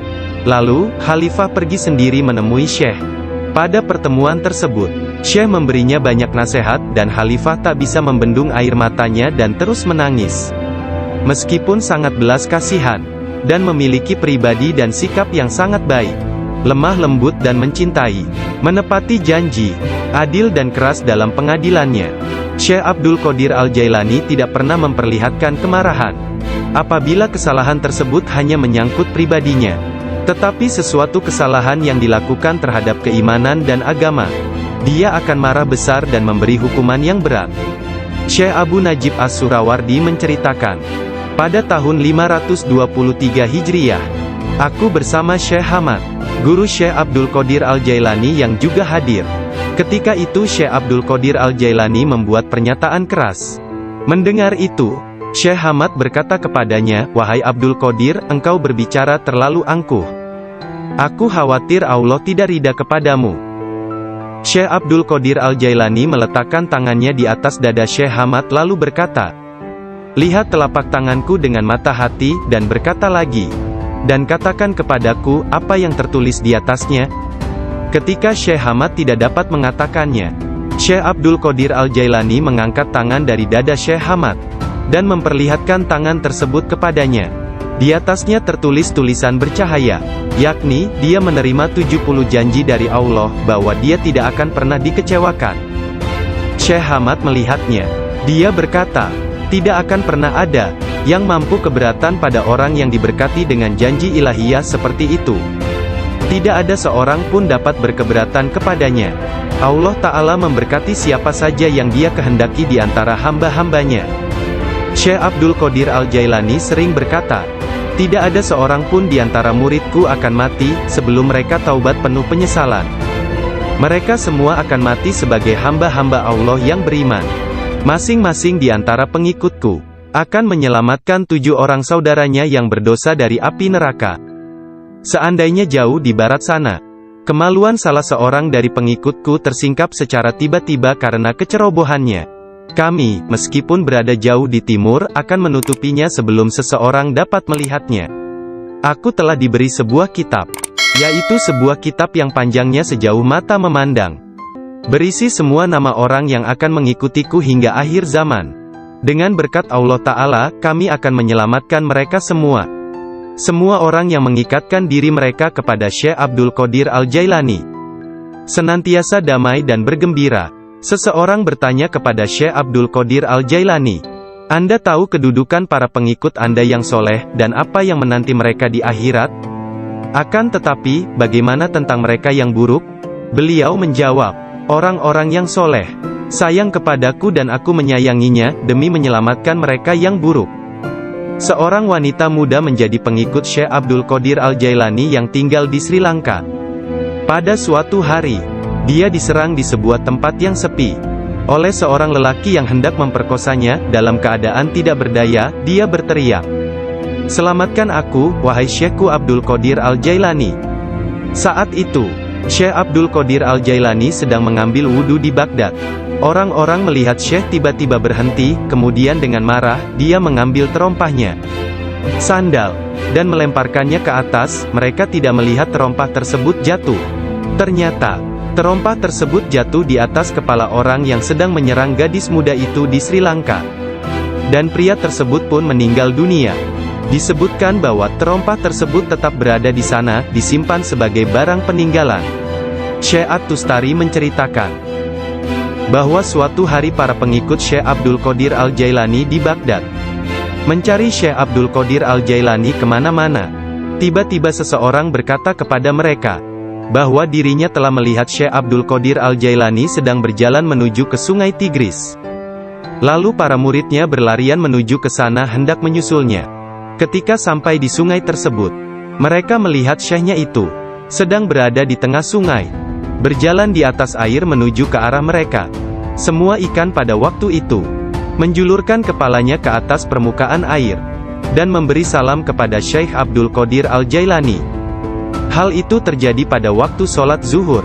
Mereka melihat di atas mereka selembar sejadah yang luas membentang di atas kepala mereka, menutupi seluruh langit. Sajadah tersebut berwarna hijau dan di permukaannya bersulamkan ayat-ayat dari emas dan perak. Sejadah tersebut melayang seperti sejadah terbangnya Nabi Sulaiman, dan turun ke bumi. Orang-orang merasa takjub, diam dan dengan tenang mereka berjalan menuju kepadanya. Syekh Abdul Qadir Al-Jailani berpakaian indah, melangkah di atas sejadah tersebut, dan memimpin mereka melakukan sholat di atasnya. Ketika dia mengangkat tangannya dan mengucapkan Allahu Akbar, seluruhnya seolah-olah menggemakan suara yang sama. Ketika dia berdoa, para malaikat dari 7 petala langit dalam paduan suara mengulang doanya. Ketika dia mengucapkan, segala puji syukur hanya bagi Allah semata, sebuah cahaya hijau keluar dari mulutnya, menyelimuti langit. Pada akhir sholat setelah salam, Syekh Abdul Qadir Al-Jailani membuka kedua tangannya dan berkata, Ya Allah ya Tuhanku, demi leluhurku Nabi Muhammad kekasihmu, dan demi orang-orang di antara ciptaanmu yang takut dan mencintaimu, jangan ambil sesuatu dari para pengikutku. sampai mereka dimaafkan dari dosa-dosanya, dan sampai keimanan mereka sempurna. Pada saat itu, setiap orang mendengar dengungan senandung dari para malaikat dan mengatakan, "Amin." Mereka juga mengikuti para malaikat dengan mengucapkan amin. Kemudian mereka mendengar satu suara hatif dari dalam diri mereka, kata-kata, "Bergembiralah, aku telah menerima doa kalian." Rasulullah bersabda, "Seorang guru yang sempurna adalah bagaikan seorang nabi bagi kaumnya." Sesungguhnya Hadrat Syekh Abdul Qadir Al-Jailani adalah salah seorang di antara para syekh yang sempurna tersebut, yang telah membukakan orang-orang kepada pintu gerbang kebahagiaan di dunia ini, dan pintu gerbang surga di akhirat. Setelah Syekh Abdul Qadir Al-Jailani menguasai nafsunya, dan menjadi seorang yang sempurna, serta hanya dengan diilhami perintah Rasulullah, dia menjadi seorang syekh dan menjalin hubungan dengan orang-orang. Dirinya senantiasa mengikuti teladan dari leluhurnya Nabi Muhammad, Rasulullah. Ketika pengaruh ajaran Syekh Abdul Qadir Al-Jailani tersebar ke seluruh pelosok dunia, banyak di antara murid-muridnya mendapat kedudukan penting dan banyak pejabat, pegawai pemerintah, yang menjadi muridnya sesuai kemampuan mereka, kualitas dunia dalam batin dan tingkatan spiritual. Dia memerintahkan banyak di antara murid-muridnya untuk bertindak sebagai wakil-wakilnya. Di antaranya ada yang menjadi guru spiritual dan yang lainnya sebagai hakim. Bahkan di antara muridnya ada yang menjabat sebagai gubernur dan para pemegang kekuasaan dunia. Syekh Abdul Qadir Al-Jailani telah menyerahkan diri secara mutlak kepada Allah Azza wa Jalla. Malam-malamnya berlalu dengan sedikit atau bahkan tanpa tidur, dalam doa dan muraqabah menyendiri. Dia menghabiskan hari-harinya sebagai seorang pengikut sejati Nabi Muhammad, dalam berkhidmat dalam kemanusiaan 3 kali dalam seminggu. Dia selalu menyampaikan pengajian umum kepada puluhan ribu manusia, setiap hari di waktu pagi dan petang. Dia memberi pengajaran tafsir Al-Quran, hadis, ilmu tauhid, ilmu fikih dan tasawuf. Setelah sholat zuhur, dia memberikan nasihat dan waktu konsultasi kepada orang-orang, tanpa pandang bulu, baik orang itu berprofesi sebagai pengemis atau raja. Semuanya akan dilayani. Sebelum sholat asar, baik cuaca hujan ataupun cerah, dia pergi ke jalanan untuk membagikan makanan kepada orang-orang miskin.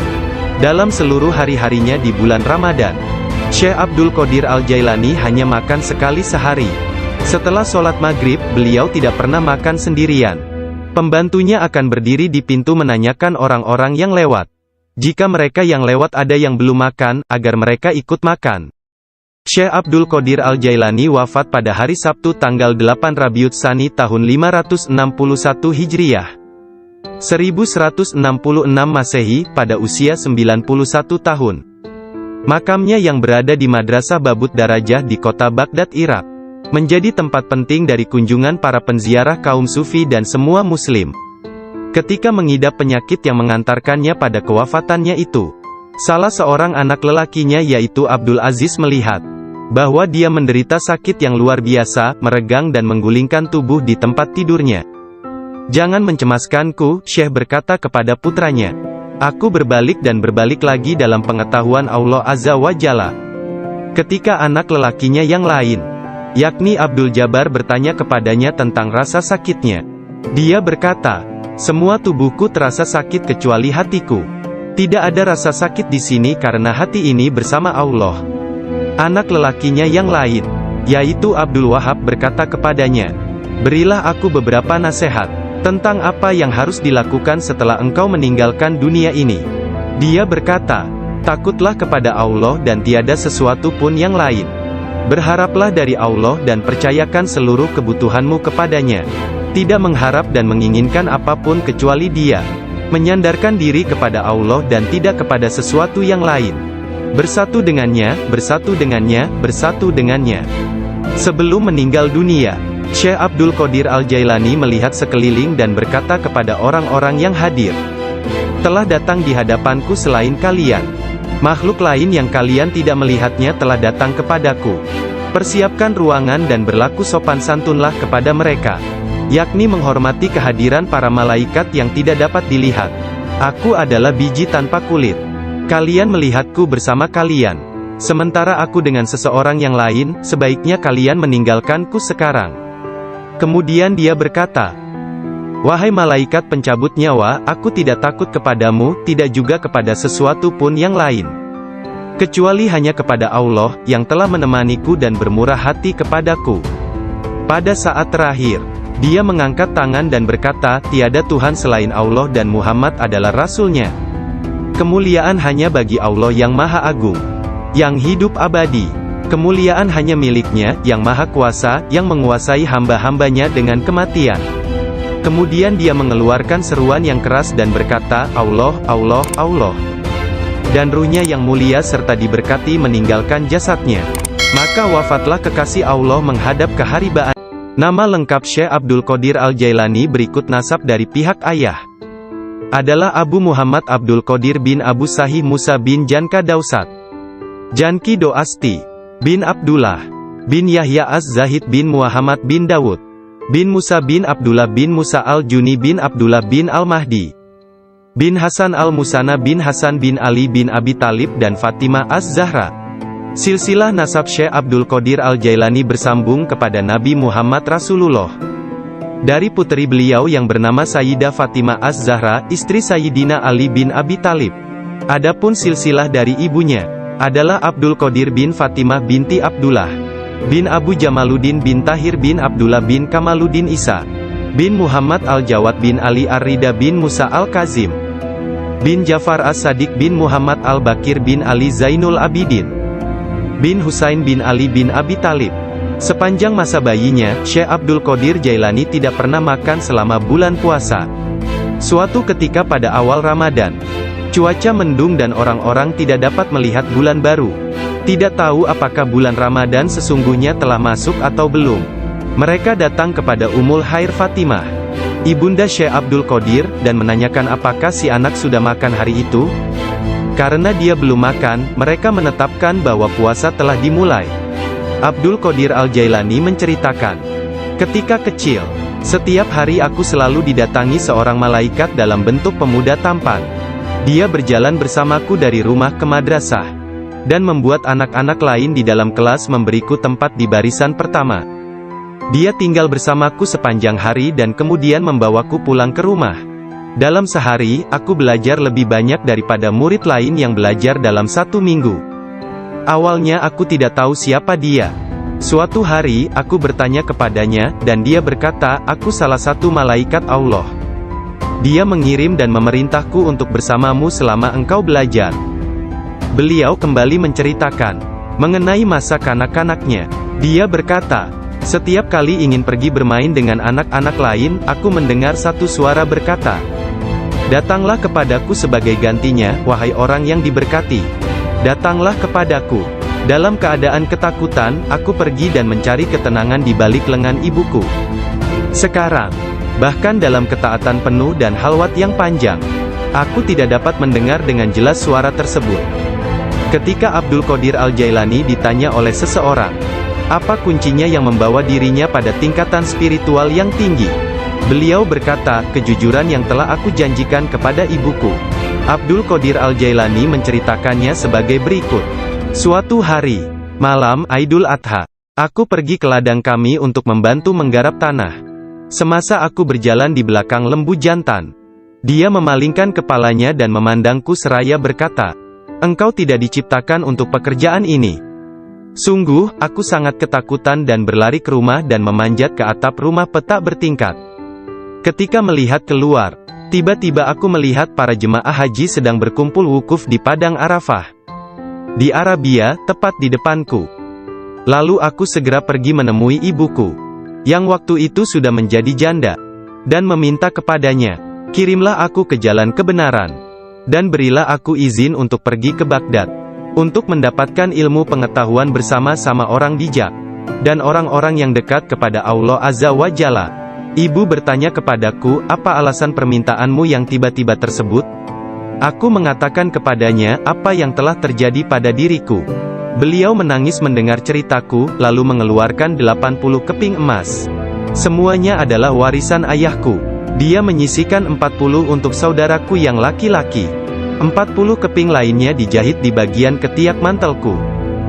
Kemudian dia mengizinkan untuk meninggalkan dirinya. Sebelum membiarkan aku pergi, Beliau menasehatiku bahwa aku harus berkata benar dan menjadi orang yang jujur apapun yang terjadi.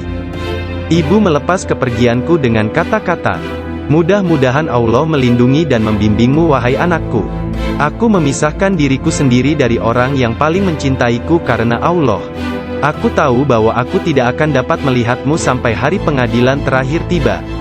Aku bergabung dengan sebuah kafilah yang pergi ke Baghdad. Ketika kami telah meninggalkan kota Hamadan, sekelompok perampok jalanan, 60 penunggang kuda yang gagah menyerang kami. Mereka mengambil segala sesuatu yang dibawa kafilah tersebut. Salah seorang di antara mereka datang kepadaku dan bertanya, "Hai anak muda, harta apa yang engkau miliki?" Aku menceritakan kepadanya bahwa aku memiliki 40 keping emas. Dia bertanya, "Di mana kau simpan?" Aku mengatakan, "Di bawah lenganku." Dia tertawa dan meninggalkanku sendiri. Penjahat lainnya datang dan menanyakan hal yang sama. Dan aku pun mengatakan hal yang sebenarnya. Dia juga meninggalkanku sendirian. Aku pikir mereka pasti hendak mengadukan hal tersebut kepada pemimpinnya, di mana mereka sedang membagikan hasil rampasan. Pemimpin mereka bertanya tentang barang berharga milikku. Aku mengatakan kepadanya bahwa aku memiliki 40 keping emas yang dijahit di mantelku di bawah ketiak. Pemimpin perampok lalu mengambil mantelku dan merobek di bagian lengannya, dan menemukan emas tersebut. Kemudian dia menatap takjub kepadaku dan berkata, "Uangmu telah aman. Apa yang membuatmu untuk menceritakan kepada kami bahwa engkau memilikinya, dan memberitahukan tempat di mana engkau menyembunyikannya?" Aku menjawab, "Aku harus mengatakan yang benar dalam keadaan apapun juga, sebagaimana yang telah aku janjikan kepada ibuku." Ketika kepala perampok mendengar hal itu, ia menitiskan air mata dan berkata, "Aku telah mengingkari janjiku kepada siapa yang telah menciptakanku. Aku mencuri dan membunuh. Apa yang akan terjadi padaku?" Kemudian anak buahnya memandangnya sambil berkata, "Engkau telah menjadi pemimpin kami selama bertahun-tahun dalam perbuatan dosa ini.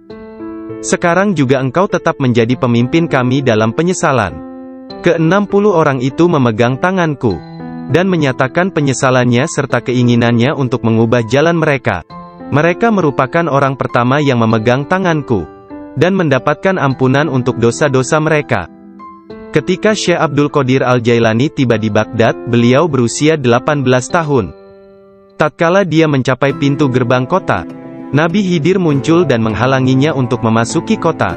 Nabi Khidir berkata kepadanya bahwasanya hal itu ia lakukan atas perintah Allah, agar ia tidak memasuki kota Baghdad hingga 7 tahun ke depan.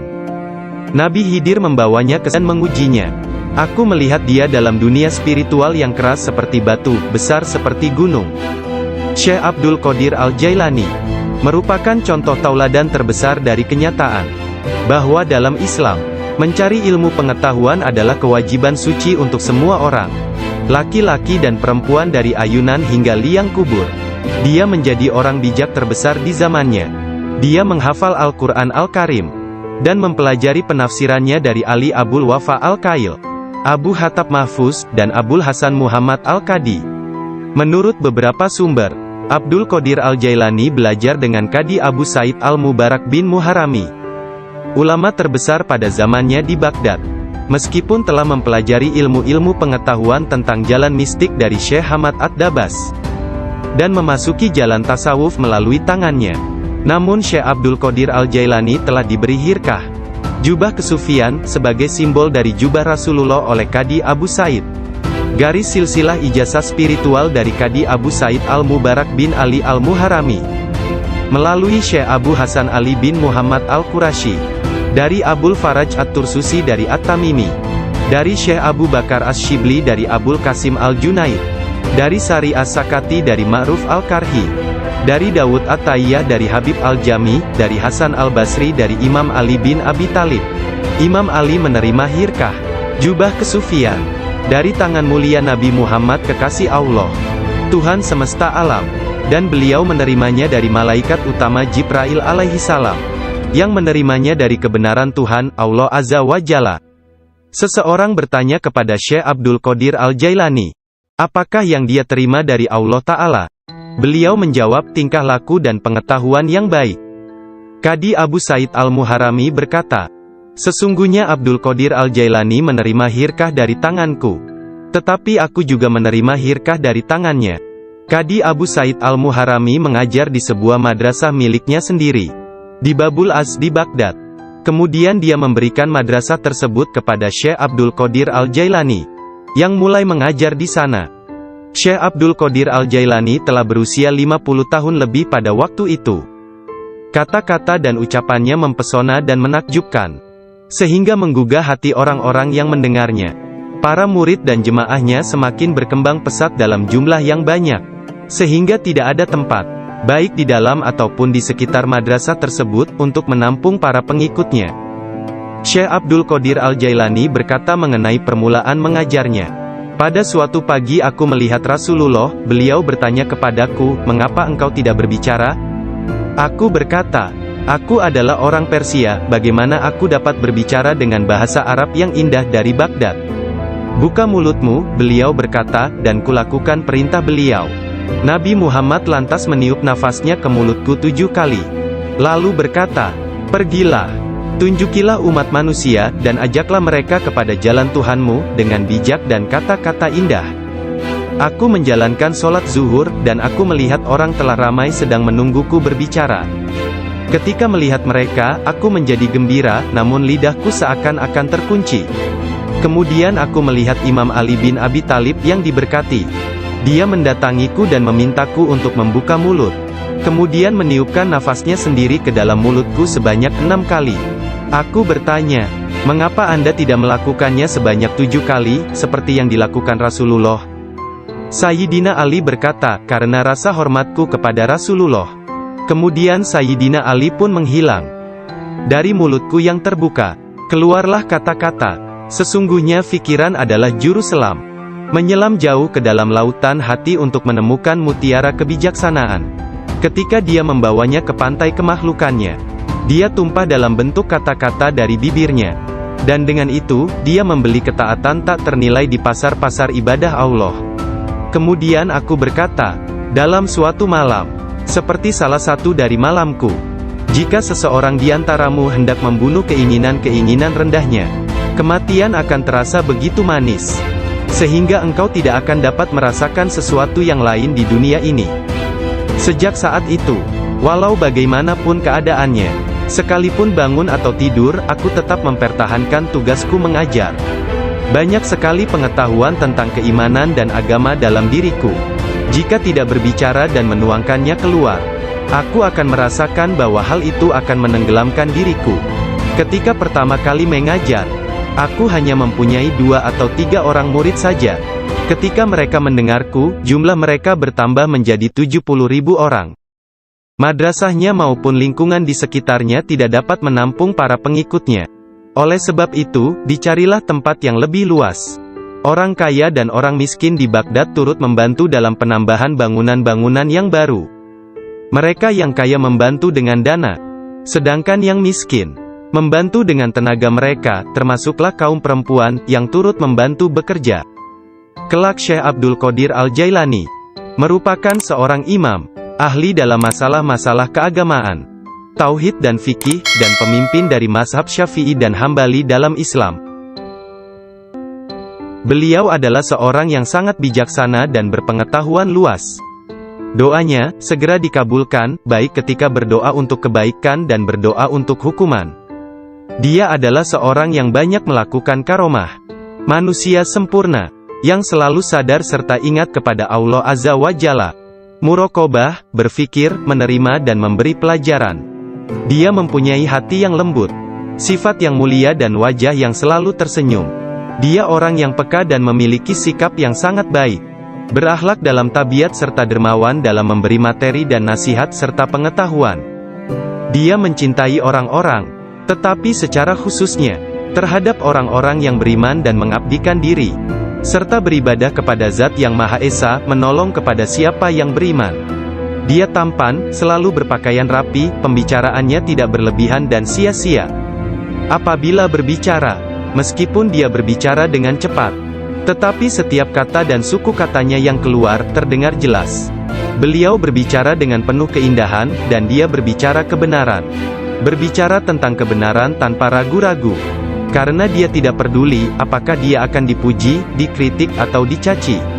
Ketika Khalifah Al-Muqtafi mengangkat Yahya bin Said sebagai Qadi, Ketua Hakim, Syekh Abdul Qadir Al-Jailani memberitahukannya di hadapan orang ramai, dengan mengatakan, Anda telah mengangkat seorang tiran, orang yang zalim, yang paling buruk sebagai hakim atas orang-orang yang beriman. Biarlah kita lihat, bagaimana Anda akan menjawab untuk diri Anda sendiri kelak. Ketika Anda dihadapkan kepada Hakim yang Maha Agung, Allah Azza wa Jalla, Tuhan semesta alam. Mendengar hal ini, Khalifah tergoncang dan meneteskan air mata, lalu ia segera memecat sang hakim.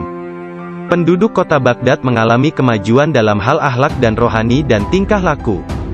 Melalui pengaruhnya, kebanyakan warga kota bertaubat dan menyatakan penyesalan, mengikuti akhlak yang baik dan perintah-perintah Islam. Syekh Abdul Qadir Al-Jailani dicintai dan dihormati oleh setiap orang, dan pengaruhnya tersebar kemana-mana. Orang-orang berbudi mencintainya, sedangkan para tiran, orang yang zalim, dan orang jahat takut kepadanya. Banyak orang termasuk para raja, menteri dan orang-orang bijak datang kepadanya, untuk menanyakan persoalan-persoalan, dan mencari penyelesaiannya. Bahkan banyak orang Yahudi dan Nasrani, menerima Islam melaluinya. Dalam pengajaran dan pelayanannya kepada umat manusia, dia menggunakan sifat-sifat yang diwarisi oleh Yang Maha Tinggi. Syekh Abdul Qadir Al-Jailani berkata, seorang syekh spiritual bukan seorang guru yang sebenarnya, kecuali kalau dirinya memiliki 12 sifat. Dua di antara sifat-sifat tersebut adalah sifat-sifat Allah yang Maha Tinggi, yaitu menyembunyikan kesalahan manusia dan ciptaan yang lain. Tidak hanya dari orang-orang lain tetapi bahkan dari diri mereka sendiri. Dan memiliki rasa kasih dan kemauan memaafkan untuk dosa yang terburuk sekalipun. Dua sifat diwarisi oleh Nabi Muhammad, yaitu cinta dan lemah lembut. Sayyidina Abu Bakar As-Siddiq yang pertama dari keempat khalifah, seorang syekh sejati, mewarisi kebenaran, kejujuran, dan keikhlasan hati, juga ketaatan dan kedermawanan. Dari Sayyidina Umar bin Khattab, yaitu keadilan dan menekankan kebenaran serta mencegah kesalahan. Dari Sayyidina Utsman bin Affan, yaitu kerendahan hati dan bangun serta berdoa ketika manusia lainnya dalam keadaan tertidur. Dan dari Sayyidina Ali bin Abi Thalib, yaitu pengetahuan dan keteguhan hati serta keberanian. Syekh Abdul Qadir Al-Jailani sangat sayang kepada puluhan ribu pengikutnya, sebagaimana seorang ayah sayang kepada anaknya. Dia mengetahui nama dan memperhatikan masalah-masalah duniawi, juga keadaan spiritual mereka. Dia membantu dan menyelamatkan mereka dari bencana kemalangan, bahkan jika mereka berada di tempat jauh sekalipun. Dia adalah seorang ayah bersama anak-anaknya, dan memperlakukan mereka dengan penuh kelembutan dan keharuan. Kepada orang yang lebih tua darinya, dia seolah-olah menjadi lebih tua daripada mereka, dan memperlakukan mereka dengan hormat. Dia menjalin persahabatan dengan kalangan orang miskin dan lemah, serta tidak pernah mencari teman di antara orang-orang terkenal dan berkuasa. Orang-orang seperti itu memperlakukannya seolah-olah raja dari segala raja. Salah seorang dari anak lelaki pembantunya menceritakan, bahwa ayahnya, Muhammad bin Al-Haidir melayani Syekh Abdul Qadir Al-Jailani selama 13 tahun. Dirinya tidak pernah melihat seekor lalat hinggap pada dirinya, dan tidak pula dia pernah melihat membuang ingus di halayak ramai. Meskipun Tuan Syekh memperlakukan kaum lemah dan miskin dengan rasa hormat yang besar, pembantunya tidak pernah melihatnya berdiri ketika para sultan datang mengunjunginya, dan tidak pula dia mengunjungi mereka, atau dia tidak memakan makanan mereka kecuali sekali. Ketika seorang raja datang berkunjung kepadanya, dia meninggalkan ruang jamuan, dan datang kembali setelah raja dan pesta jamuannya selesai, sehingga mereka akan menyambutnya dengan berdiri. Ketika dia menulis surat kepada Khalifah, Khalifah mengatakan, bahwa Syekh Abdul Qadir Al-Jailani memerintahkannya untuk melakukan ini atau itu, dan bahwa hal itu merupakan kewajiban bagi Khalifah untuk mentaatinya, karena dia adalah pemimpin mereka. Apabila Khalifah menerima surat seperti itu, dia akan mencium surat itu sebelum dia membacanya dan berkata, Syekh Abdul Qadir Al-Jailani benar. Sesungguhnya dia mengatakan kebenaran. Abu Hasan, salah seorang hakim agung pada masa itu menceritakan, Aku mendengar Khalifah Al-Muqtafi berkata kepada menterinya Ibnu Hubaira, Syekh Abdul Qadir Al-Jailani mentertawakanku. Dan hal itu amat jelas bagi orang-orang di sekitarnya, bahwa yang dia maksudkan adalah aku. Dilaporkan kepadaku, bahwa dia menunjukkan sebuah pohon kurma di kebunnya dan berkata, engkau lebih baik bekerja, jangan bepergian terlalu jauh, atau aku akan memenggal kepalamu. Sekarang kamu, wahai Ibnu Hubaira, pergi dan berbicaralah kepadanya seorang diri dan katakan, Anda jangan mengejek dan mengancam Khalifah. Anda harus tahu bahwa kedudukan Khalifah adalah suci dan harus dihormati. Sang menteri Ibnu Hubaira pun pergi kepada Syekh Abdul Qadir Al-Jailani, dan melihatnya sedang berkumpul dengan kerumunan orang ramai. Dalam pembicaraannya pada satu pokok, tiba-tiba Syekh Abdul Qadir menyatakan, sesungguhnya aku akan memenggal kepalanya juga. Sang menteri merasa bahwa yang Syekh maksudkan adalah dia. Sang menteri pun ketakutan. Dia pun melarikan diri, dan mengisahkan apa yang terjadi terhadap dirinya kepada Khalifah. Mendengar kisahnya, sang Khalifah meneteskan air mata dan berkata, sungguh, Syekh Abdul Qadir Al-Jailani adalah orang yang hebat. Lalu, Khalifah pergi sendiri menemui Syekh. Pada pertemuan tersebut, Syekh memberinya banyak nasihat, dan Khalifah tak bisa membendung air matanya dan terus menangis. Meskipun sangat belas kasihan, dan memiliki pribadi dan sikap yang sangat baik, lemah lembut dan mencintai, menepati janji, adil dan keras dalam pengadilannya, Syekh Abdul Qadir Al-Jailani tidak pernah memperlihatkan kemarahan. Apabila kesalahan tersebut hanya menyangkut pribadinya, tetapi sesuatu kesalahan yang dilakukan terhadap keimanan dan agama, dia akan marah besar dan memberi hukuman yang berat. Syekh Abu Najib As-Surawardi menceritakan, pada tahun 523 Hijriyah, aku bersama Syekh Hamad, guru Syekh Abdul Qadir Al-Jailani yang juga hadir. Ketika itu Syekh Abdul Qadir Al-Jailani membuat pernyataan keras. Mendengar itu, Syekh Hamad berkata kepadanya, wahai Abdul Qadir, engkau berbicara terlalu angkuh. Aku khawatir Allah tidak ridha kepadamu. Syekh Abdul Qadir Al-Jailani meletakkan tangannya di atas dada Syekh Hamad lalu berkata, lihat telapak tanganku dengan mata hati, dan berkata lagi, dan katakan kepadaku, apa yang tertulis di atasnya? Ketika Syekh Hamad tidak dapat mengatakannya, Syekh Abdul Qadir Al-Jailani mengangkat tangan dari dada Syekh Hamad, dan memperlihatkan tangan tersebut kepadanya. Di atasnya tertulis tulisan bercahaya, yakni, dia menerima 70 janji dari Allah, bahwa dia tidak akan pernah dikecewakan. Syekh Hamad melihatnya. Dia berkata, tidak akan pernah ada yang mampu keberatan pada orang yang diberkati dengan janji ilahiyah seperti itu. Tidak ada seorang pun dapat berkeberatan kepadanya. Allah Ta'ala memberkati siapa saja yang dia kehendaki di antara hamba-hambanya. Syekh Abdul Qadir Al-Jailani sering berkata, tidak ada seorang pun di antara muridku akan mati, sebelum mereka taubat penuh penyesalan. Mereka semua akan mati sebagai hamba-hamba Allah yang beriman. Masing-masing di antara pengikutku akan menyelamatkan 7 orang saudaranya yang berdosa dari api neraka. Seandainya jauh di barat sana, kemaluan salah seorang dari pengikutku tersingkap secara tiba-tiba karena kecerobohannya, kami, meskipun berada jauh di timur, akan menutupinya sebelum seseorang dapat melihatnya. Aku telah diberi sebuah kitab, yaitu sebuah kitab yang panjangnya sejauh mata memandang, berisi semua nama orang yang akan mengikutiku hingga akhir zaman. Dengan berkat Allah Ta'ala, kami akan menyelamatkan mereka semua. Semua orang yang mengikatkan diri mereka kepada Syekh Abdul Qadir Al-Jailani senantiasa damai dan bergembira. Seseorang bertanya kepada Syekh Abdul Qadir Al-Jailani, Anda tahu kedudukan para pengikut Anda yang soleh, dan apa yang menanti mereka di akhirat? Akan tetapi, bagaimana tentang mereka yang buruk? Beliau menjawab, orang-orang yang soleh sayang kepadaku dan aku menyayanginya, demi menyelamatkan mereka yang buruk. Seorang wanita muda menjadi pengikut Syekh Abdul Qadir Al-Jailani yang tinggal di Sri Lanka. Pada suatu hari, dia diserang di sebuah tempat yang sepi oleh seorang lelaki yang hendak memperkosanya. Dalam keadaan tidak berdaya, dia berteriak, selamatkan aku, wahai Syekhku Abdul Qadir Al-Jailani.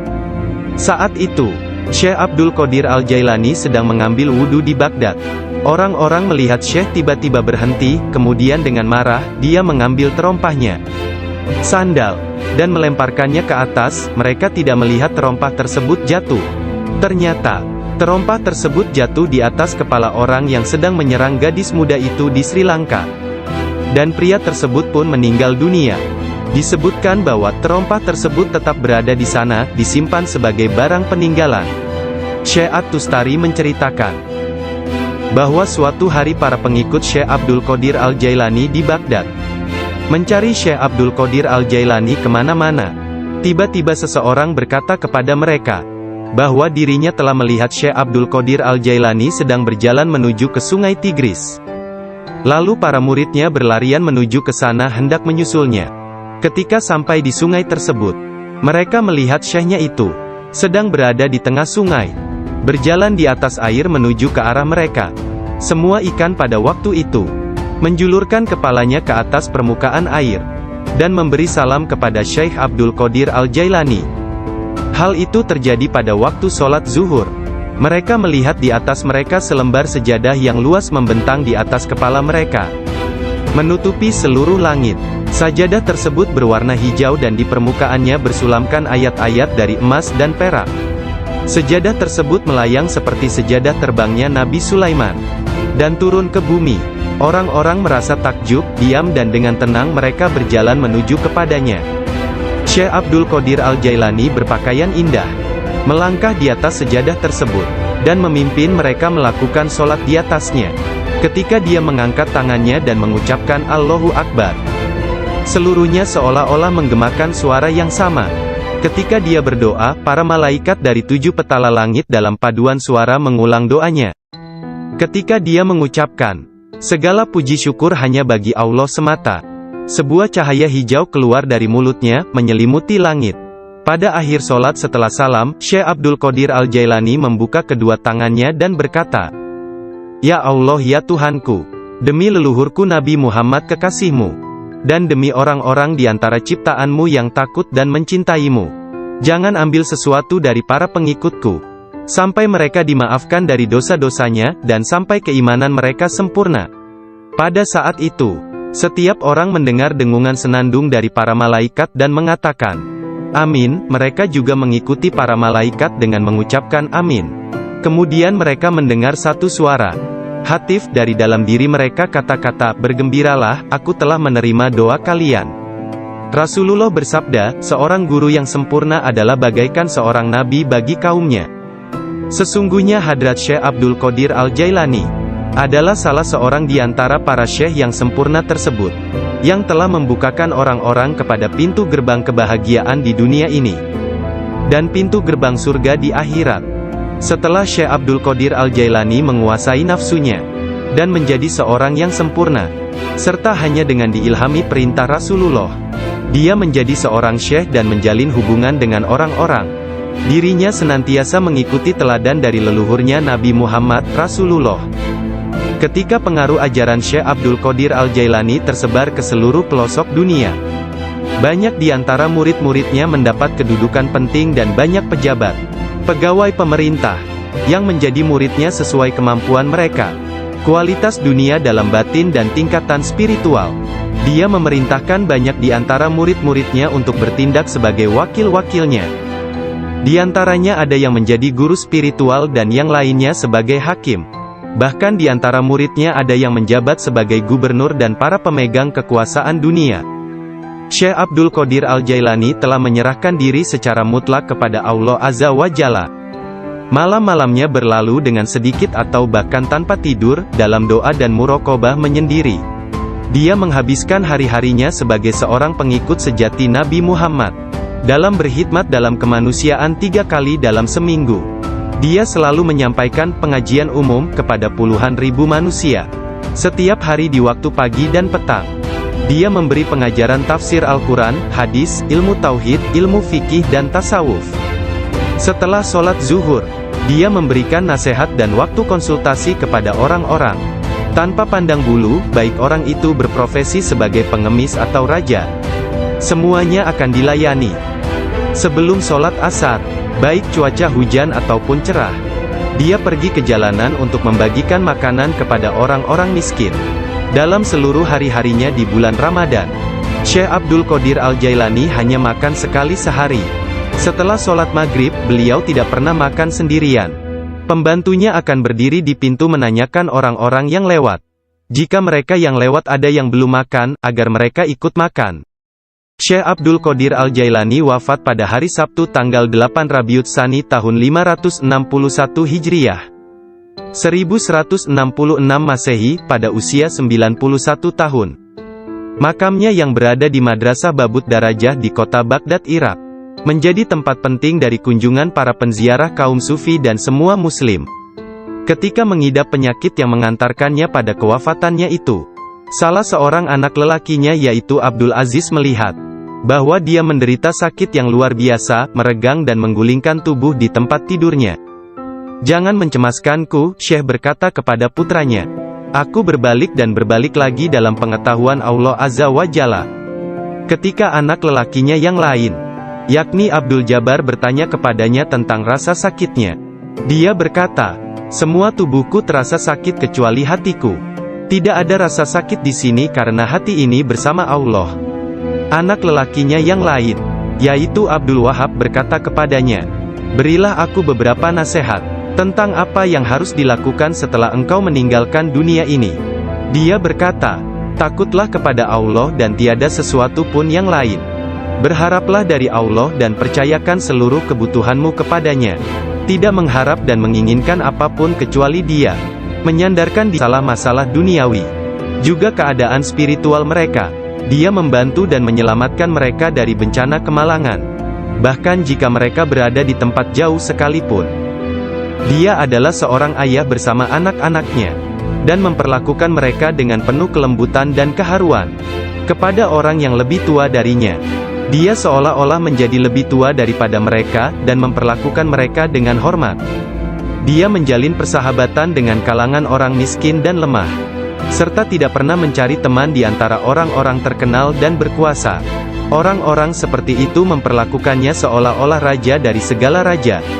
Salah seorang dari anak lelaki pembantunya menceritakan bahwa ayahnya, Muhammad bin Al-Haidir, melayani Syekh Abdul Qadir Al-Jailani selama 13 tahun.